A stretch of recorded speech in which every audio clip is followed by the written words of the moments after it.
প্রিয় দর্শক, আজকে আপনাদের মাঝে আবার একটা নতুন ভিডিও নিয়ে আসলাম। আমার পানের বরজের মধ্যে পর অনেক কম, এই জন্য এই পানের বরজটা আমি নেমে দিচ্ছি যেন আপনার পরগুলো আরও বেশি হয়। এই জন্য পানের বরজটা নেমে দিচ্ছি এবং যার মাধ্যমে গোড় গাছগুলো হবে এবং গোড় গাছগুলো হওয়ার পর প্রতিটা কাঠিতে পান দিয়ে পরিপূর্ণ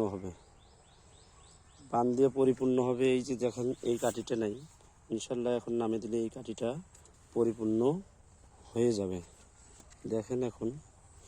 দেখেন একজন আমার বড় ভাই, তার সাথে এখন আমি এই বিষয়ে কিছু আলাপ আলোচনা করব। দেখেন উনি পানের বড় নামাচ্ছে। দেখেন ভাই, একটু কথা বলতাম। আসসালামু আলাইকুম। আসসালামু আলাইকুম। কেমন আছেন আপনি? আলহামদুলিল্লাহ ভালো আছি। পানের বরজের এখন কি অবস্থা? অবস্থা তো ভালোই আছে, আল্লাহর রহমত। আচ্ছা, ঠিক আছে। প্রিয় দর্শক, আপনারা সবাই আমার এই ভিডিওটা দেখবেন এবং লাইক এবং কি প্রবলেম বা কি একটু সমাধানমূলক যদি বক্তব্য থাকে আপনারা কমেন্টে একটু লিখবেন।